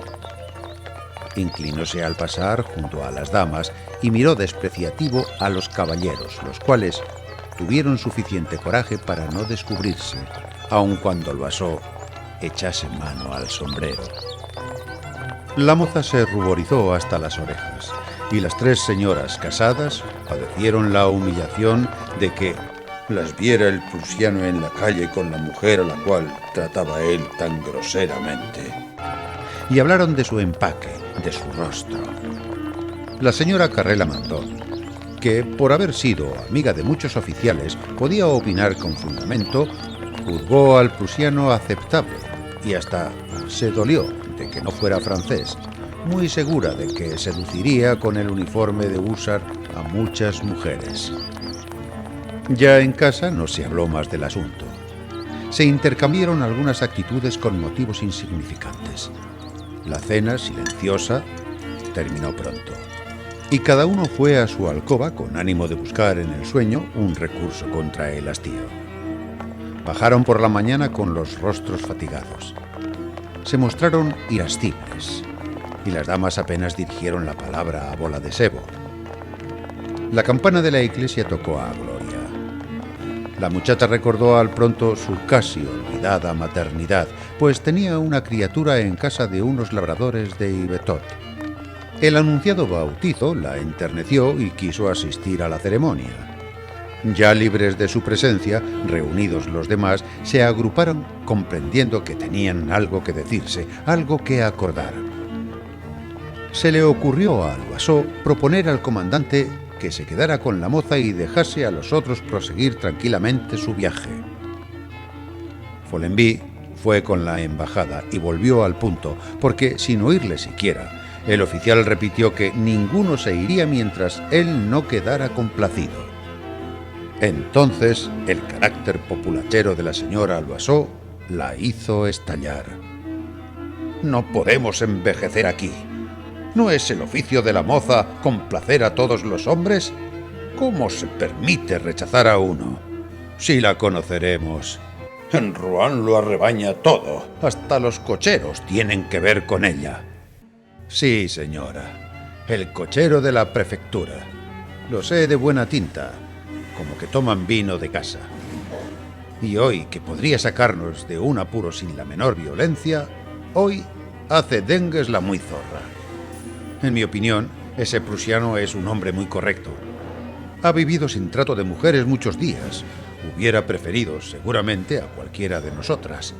Pero se contenta, para no abusar de nadie, con la que pertenece a todo el mundo. Respeta el matrimonio y la virtud. Cuando es el amo y el señor, le bastaría decir, «Esta quiero», y obligar a viva fuerza entre soldados a la elegida. Estremeciéronse las damas. Los ojos de la señora Le Carré-Lamantin brillaron. Sus mejillas palidecieron como si ya se viese violada por el prusiano. Los hombres discutían aparte y llegaron a un acuerdo. Al principio, Loiseau, furibundo, quería entregar a la miserable atada de pies y manos, pero el conde, fruto de 3 abuelos diplomáticos, prefería tratar el asunto hábilmente y propuso: «Tratemos de convencerla». Se unieron a las damas. La discusión se generalizó. Todos opinaban en voz baja con mesura. Principalmente las señoras proponían el asunto con rebuscamiento de frases ocultas y rodeos encantadores para no proferir palabras vulgares.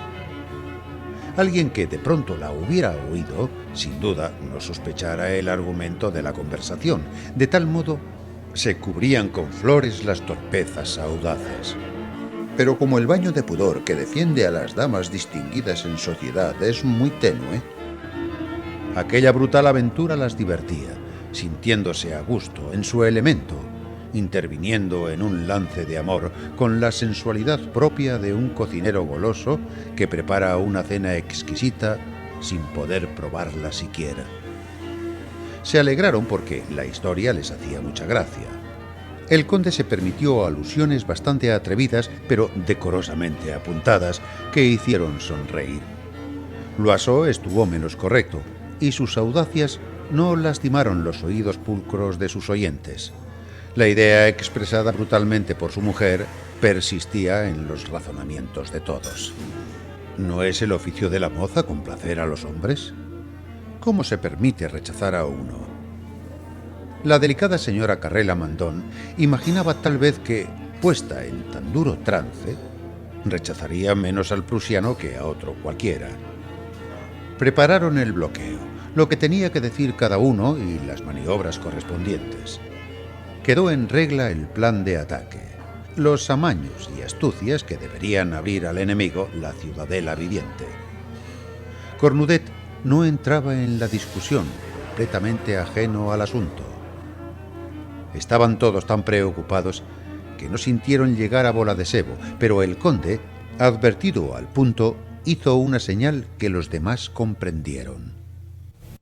Callaron, y la sorpresa prolongó aquel silencio, no permitiéndoles de pronto hablar.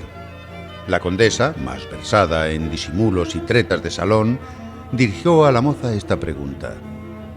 ¿Estuvo muy bien el bautizo? Bola de Sebo, emocionada, les dio cuenta de todo y acabó con esta frase. Algunas veces consuela mucho rezar. Hasta la hora del almuerzo se limitaron a mostrarse amables con ella para inspirarle confianza y docilidad a sus consejos. Ya en la mesa emprendieron la conquista. Primero una conversación superficial acerca del sacrificio. Se citaron ejemplos: Judith y Holofernes, y, sin venir al caso, Lucrecia y Sextus, Cleopatra esclavizando con los placeres de su lecho a todos los generales enemigos. Y apareció una historia fantaseada por aquellos millonarios ignorantes, conforme a la cual iban a Capua las matronas romanas para adormecer entre sus brazos amorosos al fiero Aníbal, a sus lugartenientes y a sus falanges de mercenarios. Citaron a todas las mujeres que han detenido a los conquistadores ofreciendo sus encantos para dominarlos con un arma poderosa e irresistible, que vencieron con sus caricias heroicas a monstruos repulsivos y odiados, que sacrificaron su castidad a la venganza o a la sublime abnegación. Discretamente fue mencionada la inglesa Linajuda, que se mandó inocular una horrible y contagiosa podredumbre para transmitírsela con fingido amor a Bonaparte, que se libró milagrosamente gracias a una flojera repentina en la cita fatal. Y todo se decía con delicadeza y moderación, ofreciéndose de cuando en cuando el entusiástico elogio que provocase la curiosidad heroica. De todos aquellos rasgos ejemplares, pudiera deducirse que la misión de la mujer en la tierra se reducía solamente a sacrificar su cuerpo, abandonándolo de continuo entre la soldadesca lujuriosa. Las dos monjitas no atendieron, y es posible que ni se dieran cuenta de lo que decían los otros, ensimismadas en más íntimas reflexiones. Bola de Sebo no despegaba los labios. Dejáronla reflexionar toda la tarde. Cuando iban a sentarse a la mesa para comer, apareció Follenby para repetir la frase de la víspera. Bola de Sebo respondió ásperamente: «Nunca me decidiré a eso. Nunca, nunca». Durante la comida, los aliados tuvieron poca suerte. Loiseau dijo 3 impertinencias. Se devanaban los sesos para descubrir nuevas heroicidades.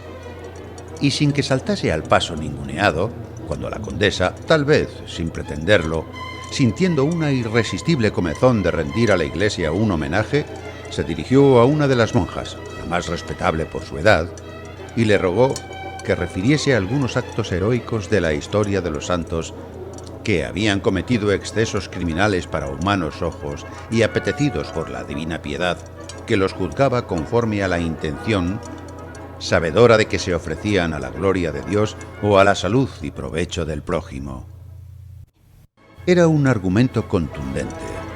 La condesa lo comprendió, y fuese por una tácita condescendencia natural en todos los que visten hábitos religiosos, o sencillamente por una casualidad afortunada, lo cierto es que la monja contribuyó al triunfo de los aliados con un formidable refuerzo.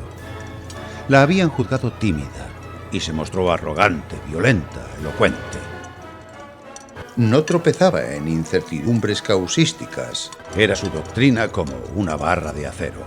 Su fe no vacilaba jamás, y no enturbiaba su conciencia ningún escrúpulo. Le parecía sencillo el sacrificio de Abraham. También ella hubiese matado a su padre y a su madre por obedecer un mandamiento divino. Y en su concepto nada podía desagradar al Señor cuando las intenciones eran laudables. Aprovechando la condesa tan favorable argumentación de su improvisada cómplice, la condujo a parafrasear un edificante axioma, el fin justifica los medios, con esta pregunta. ¿Supone usted, hermana, que Dios acepta cualquier camino y perdona siempre cuando la intención es honrada? ¿Quién lo duda, señora? Un acto punible puede, con frecuencia, ser meritorio por la intención que lo inspire. Y continuaron así discurriendo acerca de las decisiones recónditas que atribuían a Dios, porque lo suponían interesado en sucesos que, a la verdad, no deben importarle mucho. La conversación, así encarrilada por la condesa, tomó un giro hábil y discreto. Cada frase de la monja contribuía poderosamente a vencer la resistencia de la cortesana. Luego, apartándose del asunto, ya de sobra repetido, la monja hizo mención de varias fundaciones de su orden. Habló de la superiora, de sí misma, de la hermana San Sulpicio, su acompañante.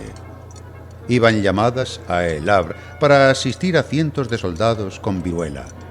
Detalló la miseria de tan cruel enfermedad, lamentándose de que, mientras inútilmente las retenía el capricho de un oficial prusiano, algunos franceses podían morir en el hospital faltos de auxilio. Su especialidad fue siempre asistir al soldado. Estuvo en Crimea, en Italia, en Austria, y al referir azares de la guerra, se mostraba de pronto como una hermana de la caridad belicosa y entusiasta, solo nacida para recoger heridos en lo más recio del combate, una especie de Sor María Rataplan, cuyo rostro descarnado y descolorido era la imagen de las devastaciones de la guerra.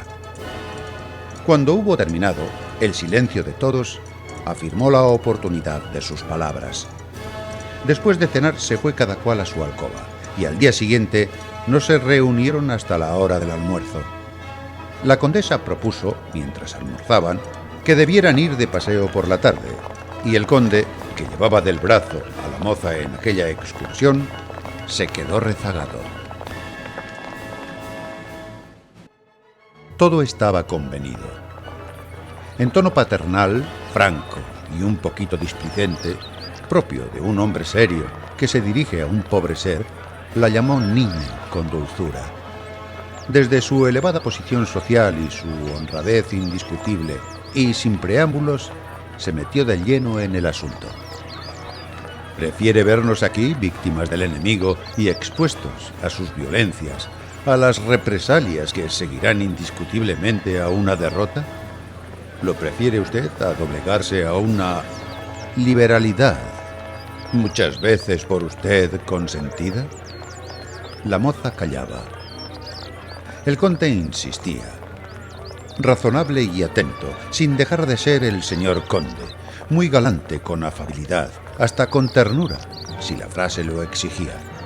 Exaltó la importancia del servicio y el imborrable agradecimiento. Después comenzó a tutearla de pronto, alegremente. No seas tirana. Permite al infeliz que se vanaglorie de haber gozado a una criatura como no debe haberla en su país.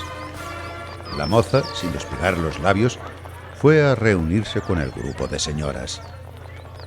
Ya en casa se retiró a su cuarto sin comparecer ni a la hora de la comida. La esperaban con inquietud. ¿Qué decidiría?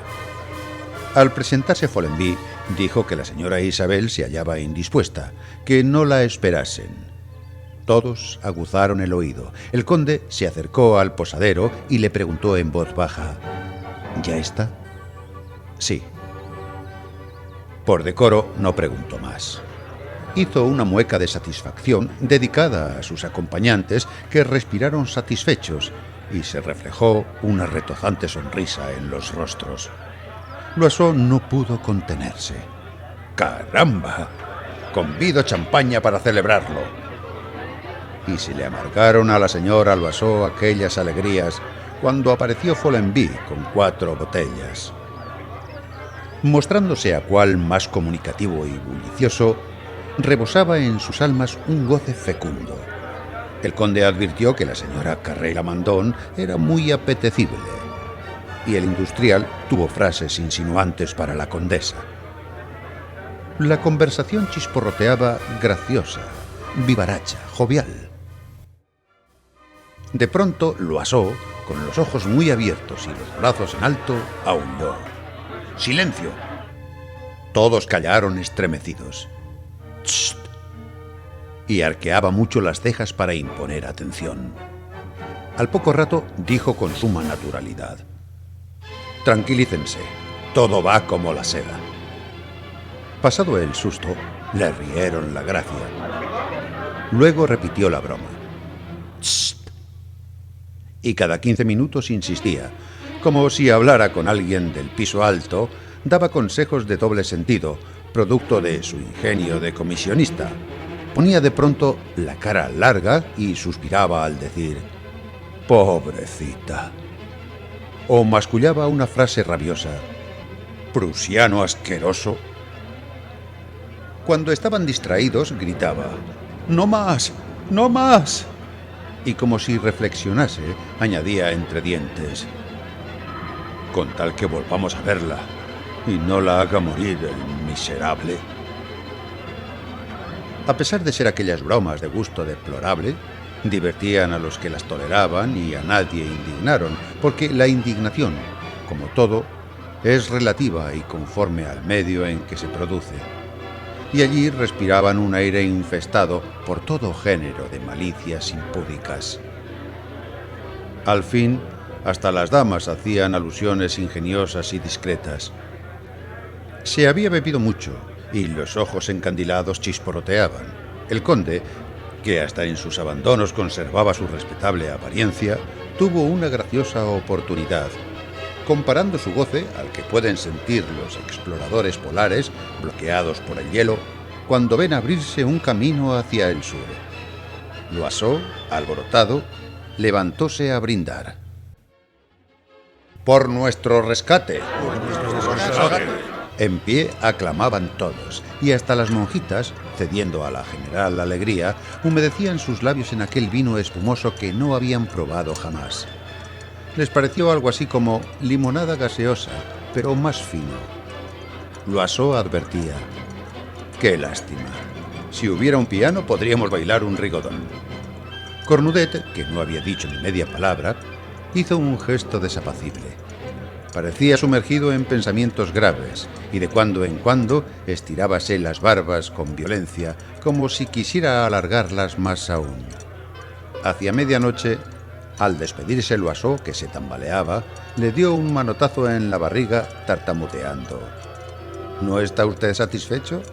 ¿No se le ocurre decir nada?». Cornudet, erguido el rostro y encarado con todos como si quisiera retratarlos con una mirada terrible, respondió: «Sí, por cierto. Se me ocurre decir a ustedes que han fraguado una canallada». Se levantó y se fue repitiendo: «Una canallada». Era como un jarro de agua. Loiseau quedóse confundido, pero se repuso con rapidez. Soltó la carcajada y exclamó: «¡Están verdes para usted! ¡Están verdes!». Como no le comprendían, explicó los misterios del pasillo. Entonces rieron desaforadamente.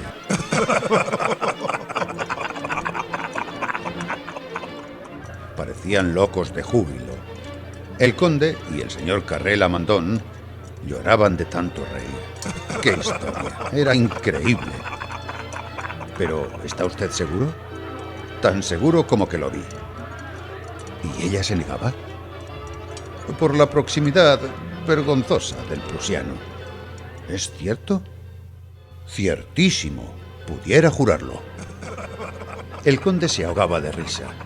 El industrial tuvo que sujetarse con las manos el vientre para no estallar. Loiseau insistía. Y ahora comprenderán ustedes que no le divierta lo que pasa esta noche. Reían sin fuerzas ya, fatigados, aturdidos. Acabó la tertulia. Felices noches. La señora Loiseau, que tenía el carácter como una ortiga, hizo notar a su marido, cuando se acostaba, que la señora Carré-Lamandan, la muy fantasmona, rió de mala gana, porque, pensando en lo de arriba, se le pusieron los dientes largos. El uniforme las vuelve locas. Francés o prusiano, ¿qué más da? Mientras haya galones, Dios mío, es una vergüenza cómo está el mundo. Y durante la noche resonaron continuamente a lo largo del oscuro pasillo estremecimientos, rumores tenues apenas perceptibles, roces de pies desnudos, alientos entrecortados y crujir de faldas. Ninguno durmió, y por debajo de todas las puertas asomaron, casi hasta el amanecer, pálidos reflejos de las bujías. El champán suele producir tales consecuencias y, según dicen, da un sueño intranquilo. Por la mañana, un claro sol de invierno hacía brillar la nieve deslumbradora. La diligencia, ya enganchada, revivía para proseguir el viaje, mientras las palomas, de blanco plumaje y ojos rosados, con las pupilas muy negras, picoteaban el estiércol, erguidas y oscilantes entre las patas de los caballos. El mayoral, con su chamarra de piel subido en el pescante, llenaba su pipa. Los viajeros ufanos veían cómo les empaquetaban las provisiones para el resto del viaje. Solo faltaba Bola de Sebo, y al fin compareció. Se presentó algo inquieta y avergonzada. Cuando se detuvo para saludar a sus compañeros, hubiérase dicho que ninguno la veía, que ninguno reparaba en ella. El conde ofreció el brazo a su mujer para alejarla de un contacto impuro. La moza quedó aturdida, pero sacando fuerzas de flaqueza, dirigió a la esposa del industrial un saludo humildemente pronunciado. La otra se limitó a una leve inclinación de cabeza, imperceptible casi, a la que siguió una mirada muy altiva, como de virtud que se revela para rechazar una humillación que no perdona. Todos parecían violentados y despreciativos a la vez, como si la moza llevara una infección purulenta que pudiera comunicárseles. Fueron acomodándose ya en la diligencia, y la moza entró después de todos para ocupar su asiento, como si no la conocieran. Pero la señora Loiseau la miraba de reojo sobresaltada y dijo a su marido: «Menos mal que no estoy a su lado». El coche arrancó. Proseguían el viaje. Al principio nadie hablaba. Bola de Sebo no se atrevió a levantar los ojos. Sentíase a la vez indignada contra sus compañeros, arrepentida por haber cedido a sus peticiones y manchada por las caricias del prusiano, a cuyos brazos la empujaron todos hipócritamente. Pronto la condesa, dirigiéndose a la señora Carré-Lamandan, puso fin al silencio angustioso. ¿Conoce usted a la señora Étrele? Vaya, es amiga mía. ¡Qué mujer tan agradable! Sí, es encantadora, excepcional. Todo lo hace bien. Toca el piano, canta, dibuja, pinta. ¡Ah, una maravilla! El industrial hablaba con el conde, y confundidas con el estrepitoso crujir de cristales, hierros y maderas, oíanse algunas de sus palabras: cupón, vencimiento, prima, plazo. Loiseau, que había escamoteado los naipes de la posada, engrasados por 3 años de servicio sobre mesas nada limpias, comenzó a jugar al besique con su mujer. Las monjitas, agarradas al grueso rosario pendiente de su cintura, Hicieron la señal de la cruz y de pronto sus labios, cada vez más presurosos, en un suave murmullo, parecían haberse lanzado a una carrera de oremus. De cuando en cuando besaban una medallita, se persignaban de nuevo y proseguían su especie de gruñir continuo y rápido. Cornudet, inmóvil, reflexionaba. Después de 3 horas de camino, Loiseau, recogiendo las cartas, dijo: «Hace hambre». Y su mujer alcanzó un paquete atado con un bramante, del cual sacó un trozo de carne asada. Lo partió en rebanadas finas con pulso firme, y ella y su marido comenzaron a comer tranquilamente. «Un ejemplo digno de ser imitado», advirtió la condesa, y comenzó a desenvolver las provisiones preparadas para los 2 matrimonios. Venían metidas en un cacharro de los que tienen para pomo en la tapadera una cabeza de liebre, indicando su contenido. Un suculento pastelón de liebre, cuya carne sabrosa, hecha de picadillo, estaba cruzada por collares de fina manteca y otras agradables añadiduras. Un buen pedazo de queso, liado en un papel de periódico, lucía la palabra «sucesos» en una de sus caras. Las monjitas comieron una longaniza que olía mucho a especias, y Cornudet, sumergiendo ambas manos en los bolsillos de su gabán, sacó de uno de ellos 4 huevos duros y del otro un panecillo. Mondó uno de los huevos, dejando caer en el suelo el cascarón y partículas de yema sobre su barba. Bola de Sebo, en la turbación de su triste despertar, no había dispuesto ni pedido merienda. Y exasperada, iracunda, veía como sus compañeros mascaban plácidamente. Al principio la crispó un arranque tumultuoso de cólera, y estuvo a punto de arrojar sobre aquellas gentes un chorro de injurias que le venían a los labios. Pero tanto era su desconsuelo, que su congoja no le permitió hablar. Ninguno la miró ni se preocupó de su presencia. Sentíase la infeliz sumergida en el desprecio de la turba honrada que la obligó a sacrificarse y después la rechazó como un objeto inservible y asqueroso. No pudo menos de recordar su hermosa cesta de provisiones devoradas por aquellas gentes, los 2 pollos bañados en su propia gelatina, los pasteles y la fruta, y las 4 botellas de Burdeos. Pero sus furores cedieron de pronto como una cuerda tirante que se rompe, y sintió pujos de llanto. Hizo esfuerzos terribles para vencerse. Irguióse, tragó sus lágrimas como los niños, pero asomaron al fin a sus ojos y rodaron por sus mejillas. Una tras otra cayeron lentamente, como las gotas de agua que se filtran a través de una piedra, y rebotaban en la curva oscilante de su pecho. Mirando a todos resuelta y valiente, pálido y rígido el rostro, se mantuvo erguida con la esperanza de que no la vieran llorar. Pero advertida la condesa, hizo al conde una señal. Se encogió de hombros el caballero, como si quisiera decir: «No es mía la culpa». La señora Loiseau, con una sonrisita maliciosa y triunfante, susurró: «Se avergüenza y llora».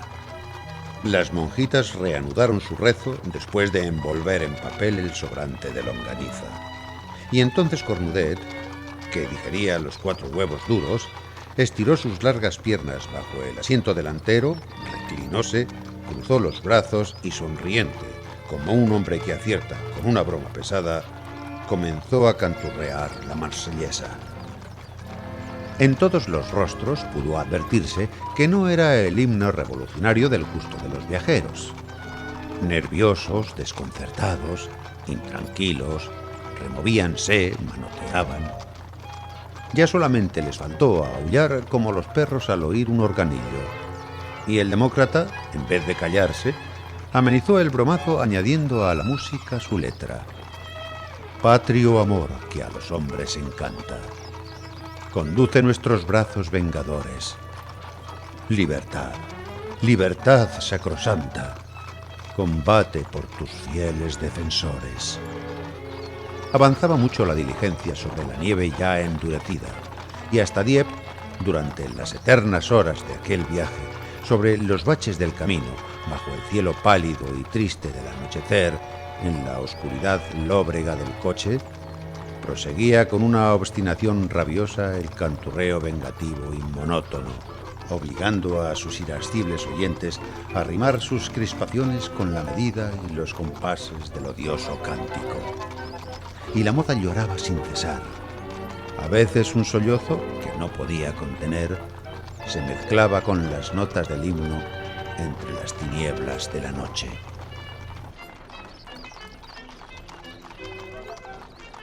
Fin.